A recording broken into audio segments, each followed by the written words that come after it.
Welcome back to my channel Pratik E-Learning School, where learning is a beautiful journey.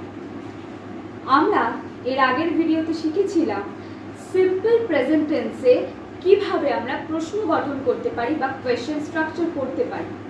তার জন্য কিন্তু আমি ফর্মুলাও শিখিয়ে দিয়েছি। যারা যারা এখনো অবধি আমার টেন্সের ফার্স্ট পার্ট এবং সেকেন্ড পার্ট দেখোনি, নিচে ডিসক্রিপশনে সেগুলোর লিঙ্ক দেওয়া রয়েছে, অবশ্যই সেই ভিডিওগুলো কিন্তু দেখে নিও।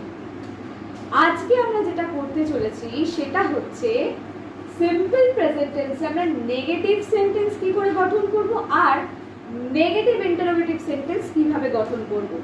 তাহলে চলো, without wasting any time, let's get started.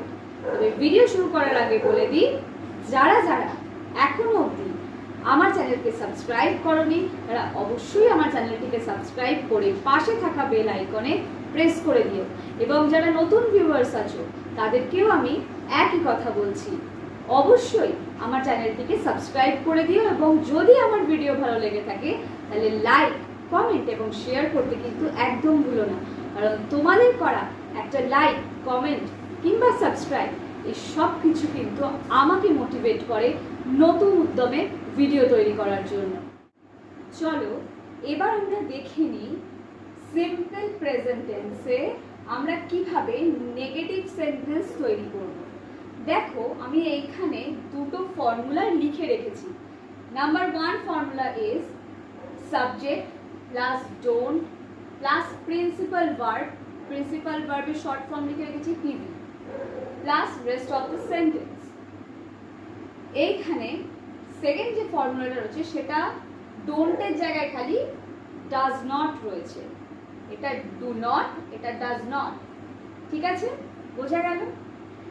এখানে আমি যখন আমরা একটা জিনিস বলে দিই, এখানে আমি হয়তো ডোন্ট, ডাজন্ট এইভাবে লিখেছি, কিন্তু এইটা জেনে রাখবে আমরা স্পোকেন ইংলিশের ক্ষেত্রে কিন্তু ডোন্ট বা ডাজন্ট বলতে পারি, কিন্তু লেখার সময় যখন আমরা লিখবো তখন কিন্তু আমরা ডু নট, ডাজ নট এইভাবেই লিখবো, এই ডোন্ট বা ডাজন্ট এইভাবে লিখবো না। ঠিক আছে, বোঝা গেল? আর এটা আমি তোমাদের বোঝানোর সুবিধার্থ আমি এইভাবে শর্ট করে লিখেছি। আচ্ছা, ফর্মুলা দুটো আরেকবার বলে দিই।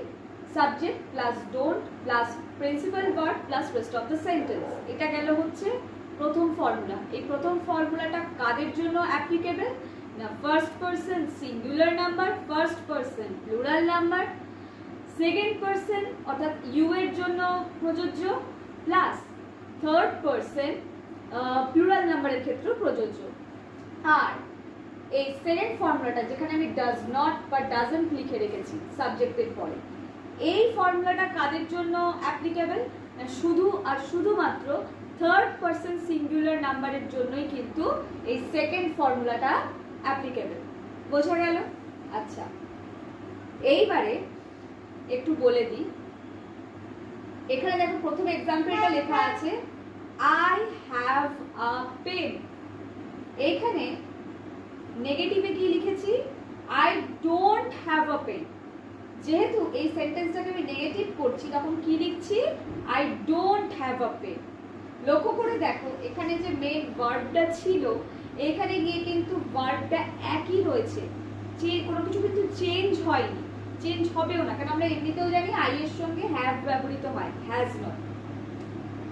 I don't have a pen.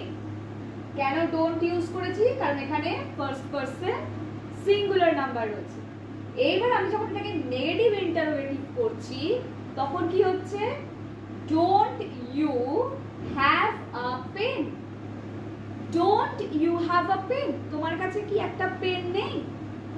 I don't have a pen মানে কি? আমার কাছে পেন নেই বা আমার কাছে একটা পেন নেই। কিন্তু don't you have a pen মানে কি? তোমার কাছে কি একটা পেন নেই? সেই হিসাবে আমরা ডোন্টটাকে এখানে প্রথমে ইউজ করছি যে তোমার কাছে কি একটা পেন নেই। এইভাবে যখন কোয়েশ্চেনটা করছি, এটাকে আমরা ইংলিশে কিভাবে করি না, এইভাবে আমরা ইংলিশে স্ট্রাকচারটা করব।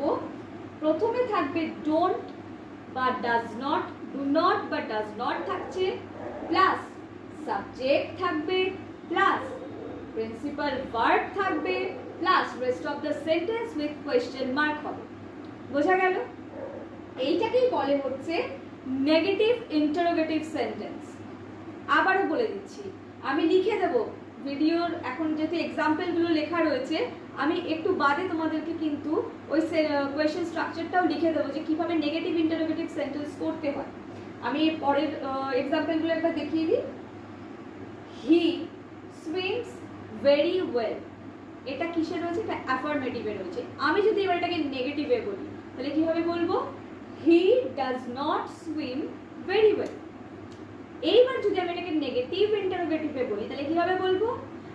Does not he swim very well or doesn't he swim very well. তোমরা বলবে আমি এখানে যখন নেগেটিভ ইন্টারোগেটিভ করছি তখন আমি কেন সুইমস না বলে সুইম বলছি? এইটাই কিন্তু স্ট্রাকচার। যখন এখানে আমি ডাজ নট ব্যবহার করছি, এখানে কেন ফার্স্টেই বলে দিই এখানে কেন ডাজ নট ব্যবহার হয়েছে, কারণ এখানে থার্ড পারসন সিঙ্গুলার নাম্বার রয়েছে, তাই জন্য কি ডাজের ব্যবহার হয়েছে। হ্যাঁ, ডাজ নট এখানে ব্যবহার হয়েছে যেহেতু, তাই এখানে কিন্তু মেন ভার্বটা কিন্তু একদম রুট ফর্ম অফ ভার্ব হবে। বোঝা গেল? Does not plus subject plus main verb plus rest of the sentence with question mark, এটা হচ্ছে কি নেগেটিভ ইন্টারোগেটিভে। এরপরে দেখো রয়েছে we have some books on Bengali. এইখানে লক্ষ্য করে দেখো যেটা নেগেটিভ সেন্টেন্স রয়েছে কি রয়েছে?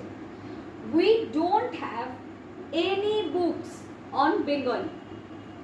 উই ডোন্ট হ্যাভ এনি, লক্ষ্য করে দেখো এখানে সাম ছিল অ্যাফার্মেটিভে, যে মুহূর্তে আমি নেগেটিভ সেন্টেন্স করে দিয়েছি তখনই সামটা এখানে চেঞ্জ হয়ে গেছে, এনি হয়ে গেছে।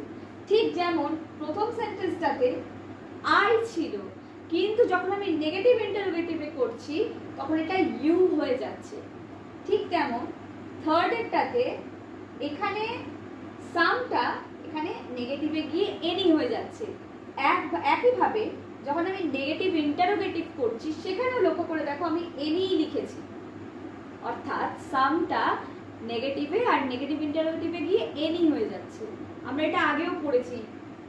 আচ্ছা, এখানে দেখে নিই একবার কি কি লেখা রয়েছে। We don't have any books on Bengali, আর এর পরে লেখা রয়েছে নেগেটিভ ইন্টারোগেটিভে don't we have any books on Bengali. বোঝা গেল? এইভাবে কিন্তু আমরা নেগেটিভে আর নেগেটিভ ইন্টারোগেটিভে আমরা কিন্তু বাক্য গঠন করতে পারি, মানে ধরো নেগেটিভ সেন্টেন্স গঠন করতে পারি আর নেগেটিভ ইন্টারোগেটিভ কোয়েশ্চেন কিন্তু আমরা গঠন করতে পারি। আজকে এই ভিডিওটাতে আমি পার্টিকুলারলি তোমাদের কিছু 3-4টে এক্সাম্পলস দিয়ে বোঝালাম। আমার ইচ্ছা আছে পরের একটা ভিডিওতে শুধু তোমাদের জন্য সিম্পল প্রেজেন্ট টেন্সের ওপরে বাক্য গঠন কি করে করতে হয়, কিভাবে তোমরা নেগেটিভ সেন্টেন্স করবে, কোয়েশ্চেন স্ট্রাকচার করবে, কিভাবে নেগেটিভ ইন্টারোগেটিভ সেন্টেন্স করবে, সেইটা নিয়ে আমি একটা বড় ভিডিও দিয়ে দেবো। তোমরা সেইখানে দেখতে পাবে আমি শুধু এক্সাম্পলের ওপর সেখানে ভিডিও করব। সেই এক্সাম্পলগুলো তোমরা ভালো করে প্র্যাকটিস করবে। এই এক্সাম্পলগুলো তো অবশ্যই করবে, আমি ওখানে আরও এক্সাম্পলস দিয়ে দেবো তোমাদের সুবিধার্থে, তাহলে তোমরা আরও বুঝতে পারবে। আচ্ছা, এইবার আমি এই এক্সাম্পলগুলোকে একটু মুছে দিয়ে আমি তোমাদেরকে স্ট্রাকচারটা লিখে দিচ্ছি নেগেটিভ ইন্টারোগেটিভের, যাতে তোমরা বুঝতে পারো কিভাবে আমরা ওই স্ট্রাকচারটাকে ব্যবহার করে নেগেটিভ ইন্টারোগেটিভ সেন্টেন্স করতে পারবো। তো চলো স্ট্রাকচারটা দেখে নেওয়া যাক। চলো এবার আমরা স্ট্রাকচারটা দেখে নিই। নেগেটিভ ইন্টারোগেটিভে আমরা কেমন করে সেন্টেন্স তৈরি করব দেখো। ডোন্ট বা ডাজ নট, ডু নট বা ডাজ নট, আর যদি আমি সংক্ষেপে বলি ডোন্ট বা doesn't plus subject plus principal verb বা main verb plus rest of the sentence with question mark. এখানে আমি বারবার বলে দিচ্ছি যেটা মেইন ভার্ব বা প্রিন্সিপাল ভার্ব ব্যবহৃত হবে সেইটার কিন্তু বেস ফর্মটাই ব্যবহৃত হবে, আদার্স কোনো ফর্ম ব্যবহৃত হবে না, বেস ফর্মটাই ব্যবহৃত হবে। বোঝা গেল? আরেকটা জিনিস লিখে দিয়েছি এখানে তোমাদের সুবিধার্থে, ডোন্ট মানে ডু নট, ডাজ নট মানে ডাজন্ট মানে ডাজ নট। বোঝা গেল? এই স্ট্রাকচারগুলো আমি কিন্তু প্রত্যেকটা ভিডিওতে আমি চেষ্টা করি স্ট্রাকচারটা তুলে ধরার। স্ট্রাকচার যদি তোমাদের জানা থাকে তাহলে কিন্তু খুব সহজে গ্রামার শিখতে পারবে। গ্রামার কিন্তু অনেকটা এই স্ট্রাকচারের উপরেই ডিপেন্ড করে। স্ট্রাকচারগুলো যদি ভালোভাবে শিখে না তাহলে গ্রামার কিন্তু আরো ইজি হয়ে যাবে। তাই স্ট্রাকচারগুলোকে ভালো করে মনে রাখো। আজকের মতন এই পর্যন্তই, দেখা হচ্ছে আবার পরবর্তী ভিডিওতে।